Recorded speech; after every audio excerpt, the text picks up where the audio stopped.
Hi guys, and in this video we're going to look at the Unit 1 Independent Task 4.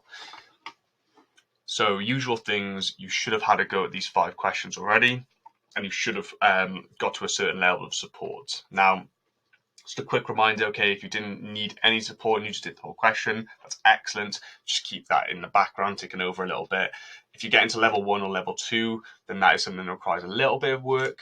And then if you get into level 3 or level 4, then you need to make sure that that's a topic that requires a lot of extra work for you. So let's walk through each question. The first one we had was trigonometry. So I've got the diagram shows below a triangle ABC with AC being 5, AB being X, and BC being Y, and the angle BAC being 120. Now it also tells me the area is 14 centimeters squared. Okay, now I haven't got a right angle triangle here. Okay, so I know that already in my head I'm thinking, okay, that's the sine or the cosine rule or the area rule. So they want me to find the values of X and Y. Now in this scenario, they labeled everything for me. Okay, now if they don't in the exam or in any question, what your first step should be to label all the things they tell you. Now, they told me about area, so actually that's the first thing I'm going to do. The only time we ever use the area rule is if they either tell me what it is or if they want me to find it, okay? Apart from that, we're probably going to move towards the sine or the cosine rule. So my area rule is area is half AB sine C. Now, what's really important is that your A and B and your C, you need two lengths, which are A and B, and your angle between them. So this is the angle between them. It's the only angle I've got. So I'm going to look at the two lengths adjacent to it. Okay, so my area was 14. I'm going to use my two values. So a half, X is one length, so times X. Other length is 5, and then sine 120. I'm going to slowly work this out because all I don't know is the X. So I plug everything else in on this right-hand side. I end up with 5 root 3 over 4. Now notice I'm writing it in surd form. I'm not writing the decimal. Okay, I'll round at the end, but I want to try and keep my answer as accurate as possible all the way through. So that gives me 56 root 3 all over 15, which is 6.47 centimeters. Now I've written the surd form because I'm going to need it when I go to the next bit. For Y, if I now look at the diagram, I now know that this is 6.47 rounded. I've got 3 sides and an angle. Okay, so that's leading me to work with cosine rule. So my cosine rule, A squared is B squared plus C squared minus 2BC cos A. Now the only really important thing to set up is the big A and the little a have to be opposite each other. So in this case, they've already labeled it perfectly for me, okay, but they don't always. So you need to make sure that those two are actually opposites. So I end up with y squared is x squared plus 5 squared minus 2 times x times 5 cos of 120. Now I'm going to make sure that I use this value for x in my two parts. Okay, don't use the rounded version. Make sure you use not the surd form or the non-rounded number. Okay, just use the answer button from your calculator from before. Then I've got 99.144. If I type everything into my calculator, is y squared. And then y is going to come out as 9.96. Okay, but make sure you're not rounding until the very, very end. Okay, otherwise you're going to get a round error and you're going to lose a mark because of it. Right. Number 2 then. We've got coordinate geometry. Okay, now we've got a lot of information up here. It's going to be important that we go back and forth between. Okay, so the line L1 passes through A and B. It gives me 2 coordinates. The line L2 has the equation of 2y plus x is 25 and intersects at L1 at point C. So these two lines cross at point C. L2 also intersects the x-axis at point D. Now the first part wants me to show that the equation to L1 is this. Okay, now to do an equation of a line, you need to know the gradient and you need a point. So the first step I'm going to do is I'm going to calculate the gradient, which should be your change in y over the change in x. If I'm looking at the 2 coordinates it goes through, I'm going to do 9 take away 3 all over 2 minus 1. which gives me 2. Be careful you double negative stuff at the bottom. You've also got a calculator, so make sure you use it. Now, I'm going to use my equation for a line. So y minus y1 is m x minus x1. I'm going to plug anything. Now, it doesn't matter if you use point A or point B here. I'm going to go for point B. I'm only going to go for point B because it doesn't have any negatives in it. Okay, so I don't have to worry about flipping signs and things like that. So I get y minus 9 is 2, because that's my gradient. X minus 2. I'm basically going to rearrange and expand everything here. So I get y minus 9 is 2x minus 4, which means y would be 2x plus 5 as expected. Now, part B, I've got 3 parts to it. Okay, the first bit is find the coordinates of D. So I'm going to go back to the question and see what they were talking about point D. So L2 intersects the x-axis at D.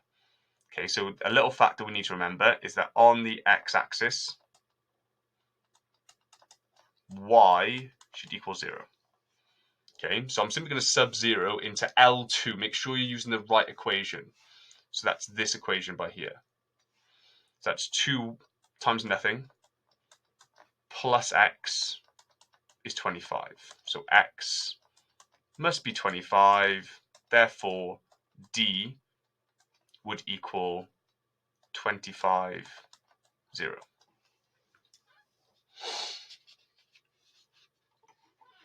Now, part 2, I need to show that these two things are perpendicular. Now, to be perpendicular, I should take their 2 gradients, multiply them together, and it should give me -1. So the product of their gradient should be -1. So I'm looking at part 2 now.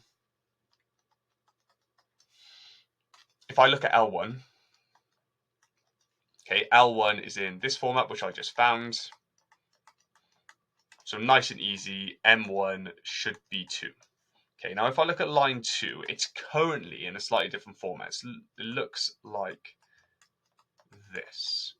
So what I'm going to do is I'm going to rearrange it so it's y equals. Okay, so I'm going to firstly take over the x, so I get minus x plus 25, and I'm going to divide by 2, which gives me minus a half x plus 25 over 2. Now, I've done that because I can now just pick off the gradient, because it's in the form of y equals mx plus c, gives me minus a half.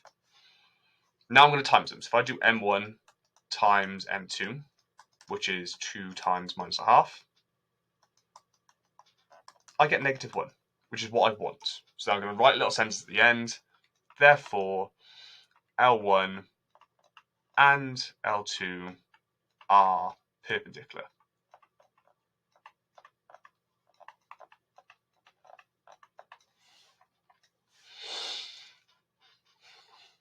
So for part 3 now, so I'm going to go up to here. I'm just going to work my way down the page a little bit. So at B, part 3. Find the coordinates of C. So point C was where this L1 and L2 intersect. So again, I'm going to write my equations out. Okay, L1 is in this format, and L2 looks like this. Now I'm going to rearrange the top one so it's in the same kind of format. So I'm going to take away the 2x onto this side. I'm doing that just because now they look like normal simultaneous equations that I'm used to. Okay, so I'm going to times the first one by 2. So that gives me 2y minus 4x is 10. That's equation 3. I'm going to take them away because I need to get rid of I need to eliminate the y's. Gives me 5x is 15. So x must be 3. And I can then calculate what my y is using the top equation. So 2 lots. Oh. 2 lots of 3 plus 5, which is going to give me 11. So therefore, C would be 0.311. So remember, if you want to determine where two things intersect, you need to think of our simultaneous equations, whether it's 2 lines or whether could it be a curve and a line, it'd be the same thing.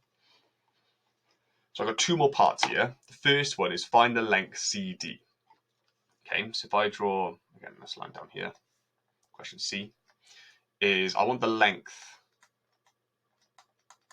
CD. So I'm going to apply some Pythagoras here. Okay. I'm look at the difference in the x coordinates, which would be 25 minus 3. Sorry, not 0, 3. Squared.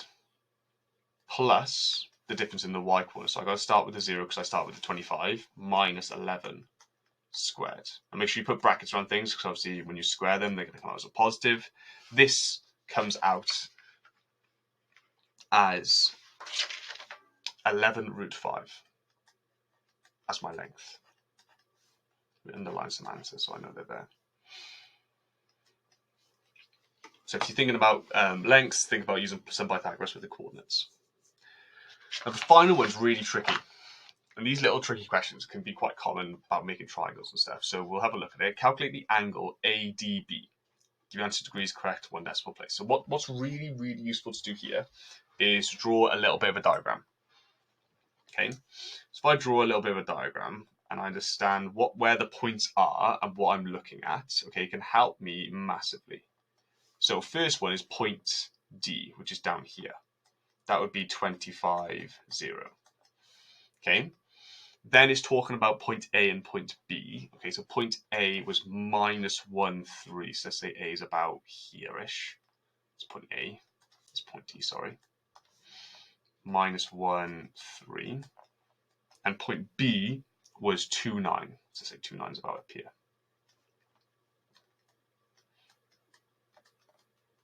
Okay, now I'm just going to join these up.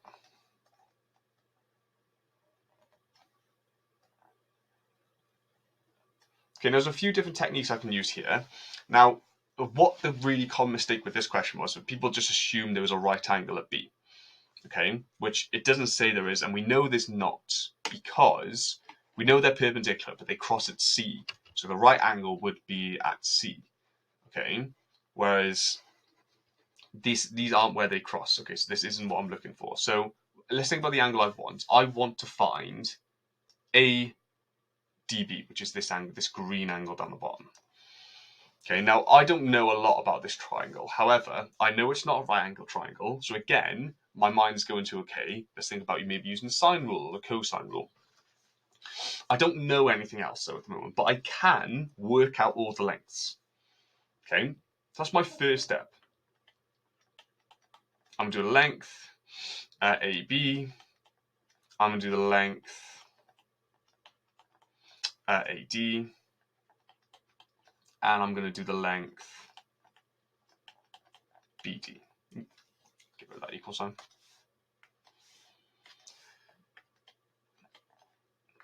And I'm simply going to use what I did above. So I'm going to use Pythagoras on each of these. Okay, so if I do apply Pythagoras with A and B, for example, okay, I end up with 3 root 5. Okay, if I do it with AD, I get root 685, which isn't the nicest number ever, but we'll deal with it. And then I've got root 610 for the other one. Okay, what that allows me to do is I've now got 3 sides and I want to work out the angle. Okay, so that's the cosine rule. Now, we do have other ones. So this would be angle A. If I'm thinking about labeling it like so this would be A, this would be little a. Okay, wouldn't matter which one B and C are. So let's go with this one's B and this one's C. Now you can use the main formula, or some of you may have learned the rearranged formula as well. Okay, so my rearranged formula should be cos of A equals, okay, it's going to be B squared plus C squared minus A squared all over 2BC. Okay, that's my rearranged formula for the cosine rule, and I can plug everything in. So I've got cos of what's my angle ADB is, if I square B, which is BD in this case, I get 610. If I square the other one, I get 685. And if I square this top one, I get, sorry, that should be a takeaway, I get 45. And that should all be over 2 times root of 610 times root of 685. And I can just slowly work it out from there. Okay, so I'm going to type all that right-hand side in my calculator. I'm going to do inverse cos of it. Gives me 14.8 degrees. Okay, now there is another method where you use point D as well, but I think this method is a little bit easier in this case. So when you get those kind of questions, it's important that you draw them out a little bit, okay? Visualize what's going on. Don't assume there's a right angle unless you know that that's where they're perpendicular at, like point C, for example. Right, so for the next one then, transformations, okay? There's part A and a part B on this. So here's my curve y of f of x. They tell me the 3 coordinates. I want to sketch y equals minus 3 f of x. Okay, now this is outside the brackets, so it's going to affect the y coordinates, and I'm going to times them all by minus 3. So let me take all of my points. So I've got minus 4, 0. I've got 6, 0. And I've got 1, minus 3. And let's see how all of these transform. So I'm going to times all the y coordinates. So my x coordinates are going to be unchanged. So it's going to still be minus 4, 6, and 1. And I'm times it by the other one. So first two are still going to stay as 0 because I'm just timesing by 0. This one, however, is going to flip and become 9. Now the negative tells me that it's going to flip in the y direction. It's on the x direction. So it's going to now be an N shape, not a U shape. So from here, I'm going to draw my sketch. Okay, now they are sketches. However, you should still try and use a ruler. Okay, and it should be roughly in the right point. So if I draw my curve that I'm expecting to get here, okay, there's my curve. I'm going to label the points. Okay, so this point over here is still 6, 0. This point over here is still minus 4, 0. And this top point up here should be at 1, 9 now. Okay, so as long as you label them correctly afterwards, okay, that's what's going to be really, really important. Now there is a part B to this, where they take the graph and they make it this new one here, and I've got to decide what has been done to it. Okay, so if I look at what I'm going to look at, I'm going to look at all the previous coordinates and what they've now changed to. So if I look at the previous coordinates up here, I can spot straight away, if you look, my y components haven't changed. It's still 0, minus 3, and 0. 0, minus 3, and 0. Okay, so that means it has to be affecting the x coordinate. So I can cross off, it's not this top one, because that would affect the y coordinates. And it's not this one, because that would affect the y coordinates. Okay, so it has to be one of these. So I've got to decide, have I added or subtracted something onto all the x coordinates, or have I times them or divided them by something? Okay. So if I look at each one, 6 became minus 6, 4 became minus 4, and 1 became minus 1. So they've all flipped. So I haven't added or subtracted anything, because it can't be the same amount. I've flipped it. So it has to be this one. And to flip them, it has to be a negative. Now the numbers have stayed the same. So I haven't like times it by minus 2. I've just flipped them. So very simply, my g of x is going to have to be f of minus x. If you've got a 1 there, that's fine, but realistically, we don't need the 1, do we? Right, differentiation. This one's from first principle. Now, we did one of these in the last one. So my first step should be, okay, f of x is my equations is. And then I need to do f of x plus h. So I'm going to substitute in x plus h into each of these. Your next step should always be here, expand all your brackets, okay?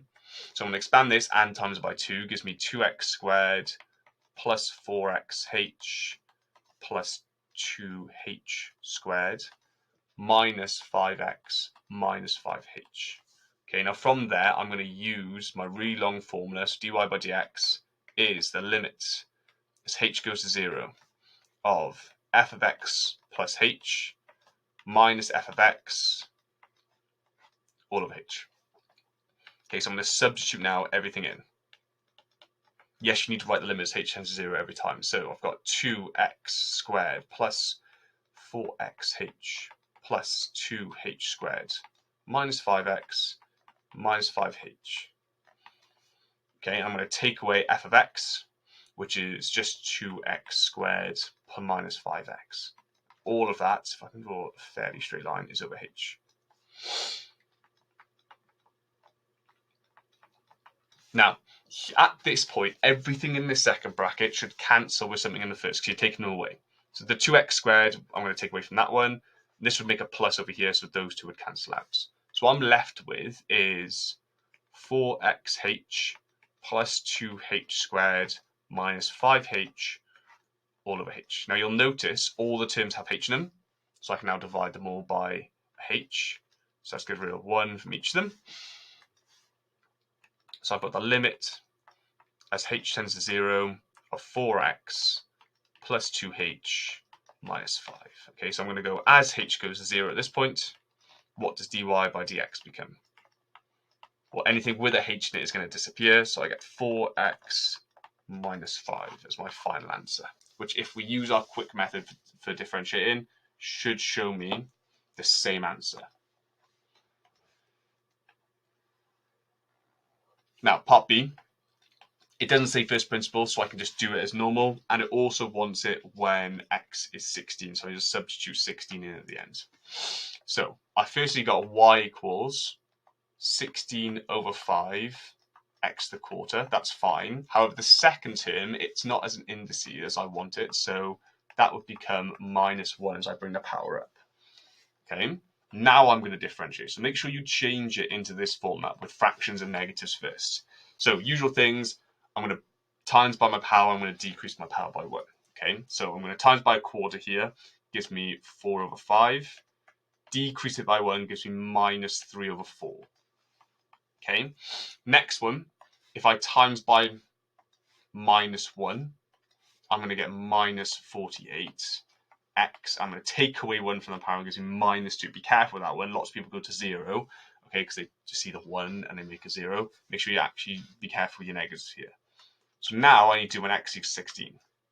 dy by dx equals, okay, and I'm going to substitute in. So I've got 4 over 5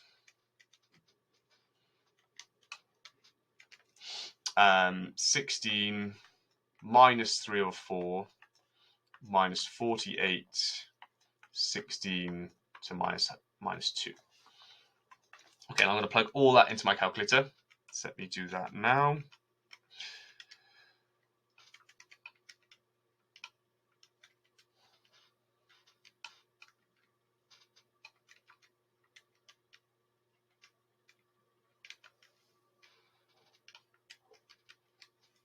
Gives me minus 7 over 80.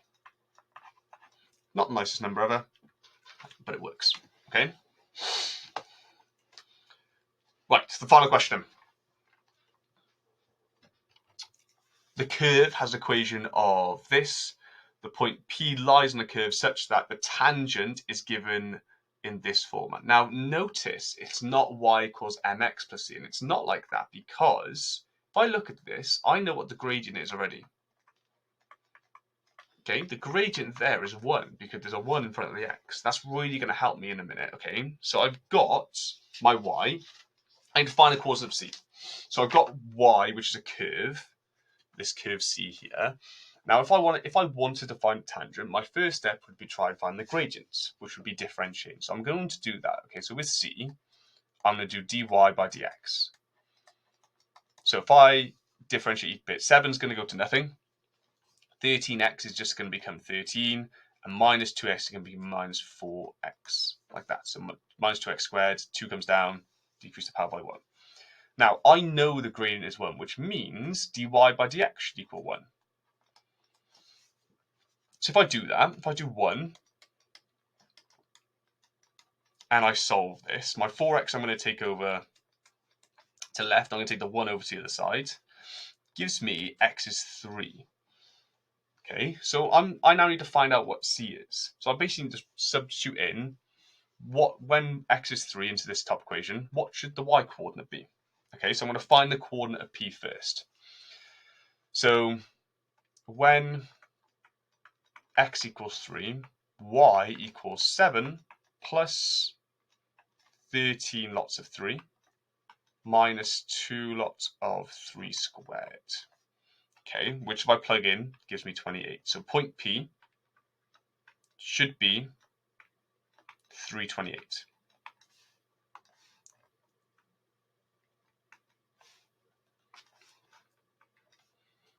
Now I need to find point C, so I'm going to use that and my equation of a line to help me. Okay, so if I've got y equals x plus c, I've got 28 is 3 plus c, so c must be 25. So there's my two answers.